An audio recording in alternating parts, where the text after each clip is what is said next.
कहते हैं कि यूपी की सियासत और यहाँ के सियासतदानों का मिजाज दोनों ही पूरे देश से अलग है। यहाँ चुनाव मुद्दे नहीं बल्कि प्रत्याशियों के चेहरे पर लड़ा और जीता जाता है। एक और जहां देश में लोकसभा चुनावों के 2 चरण पूरे हो चुके हैं और चुनाव अपने चरम पर है, तो वहीं दूसरी ओर इस गरमाए चुनावी माहौल के बीच यूपी की जौनपुर से एक ऐसी खबर सामने आई है जिसने यूपी के रण में होने वाले लोकसभा चुनावों को और ज्यादा दिलचस्प बना दिया है। जी हां, दरअसल खबर यह है कि जेल में बैठे बाहुबली नेता धनंजय सिंह के लिए राहत की खबर सामने आई है। आपको बता दें कि धनंजय सिंह को इलाहाबाद हाई कोर्ट से बड़ी राहत मिल गई है। कोर्ट की ओर से उनकी जमानत याचिका को मंजूर कर लिया गया है। हालांकि इलाहाबाद हाई कोर्ट ने उनकी सजा पर रोक लगाने से साफ इनकार कर दिया है। सजा में रोक नहीं लगाए जाने से धनंजय सिंह लोकसभा चुनाव नहीं लड़ पाएंगे। उन्हें रंगदारी मांगने के मामले में जिला कोर्ट ने 7 साल की सजा सुनाई थी। सजा के ऐलान के बाद से ही वह जौनपुर जेल में बंद थे। शनिवार को ही उन्हें जौनपुर जेल से बरेली जेल ट्रांसफर किया गया था। इस पर विवाद गरमाया हुआ है, लेकिन इसी बीच इलाहाबाद हाई कोर्ट का बड़ा फैसला सामने आया है और पूरा माहौल फिर से बदल दिया गया। आपको बता दें कि इलाहाबाद हाई कोर्ट ने अपने अंतरिम आदेश में पूर्व सांसद धनंजय सिंह को जमानत दे दी है। धनंजय सिंह की ओर से हाई कोर्ट में जमानत अर्जी दायर की गई है। साथ ही इस अर्जी में उन्हें मिली सजा पर भी रोक लगाए जाने की मांग की गई थी। हाई कोर्ट का आदेश आने के बाद कानूनी औपचारिकताएं पूरी कर धनंजय सिंह जेल से बाहर आ जाएंगे। धनंजय सिंह की रंगदारी मामले में 7 साल की सजा पर रोक लगाने की भी गुहार को हाई कोर्ट ने नामंजूर कर दिया है।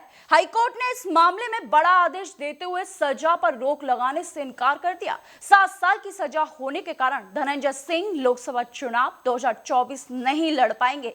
दरअसल लोक जनप्रतिनिधित्व अधिनियम के तहत 2 साल इससे अधिक सजा याफ्ता को सजा पूरी करने के 6 साल बाद तक चुनाव लड़ने पर रोक है। ये मामला इसलिए तुल ज्यादा पकड़ रहा है क्योंकि धनंजय सिंह की पत्नी श्रीकला रेड्डी उर्फ श्रीकला सिंह जौनपुर लोकसभा सीट से बहुजन समाज पार्टी के टिकट पर उम्मीदवार हैं।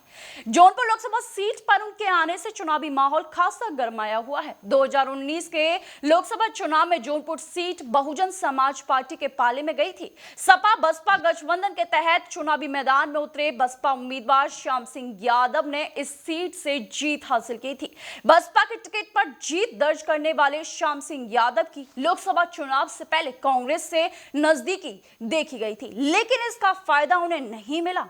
बसपा ने भी उनका टिकट काट दिया। कांग्रेस सपा गठबंधन के तहत जौनपुर लोकसभा सीट समाजवादी पार्टी के पाले में गई है। एक तरफ भारतीय जनता पार्टी ने जौनपुर से महाराष्ट्र के पूर्व गृह राज्य मंत्री और कांग्रेस नेता कृपा शंकर सिंह को चुनावी मैदान में उतारा है, तो वहीं समाजवादी पार्टी ने बाबू सिंह कुशवाहा पर दांव खेला है। इन दोनों उम्मीदवारों के सामने सबसे बड़ी चुनौती श्रीकला रेड्डी की आई है, लेकिन धनंजय सिंह के बाहर आने के बाद एक और खबर सामने आ रही है।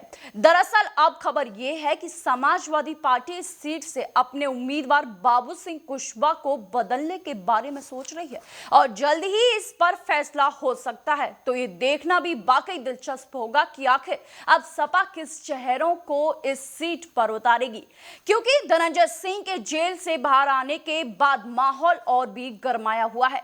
धनंजय सिंह उनके लिए चुनाव प्रचार मैदान में उतर सकते हैं। इससे चुनावी रंग चढ़ना तय है। और ऐसी तमाम लोकसभा चुनावों से जुड़ी खबरों के लिए बने रहिए सिर्फ और सिर्फ आर्य न्यूज के साथ।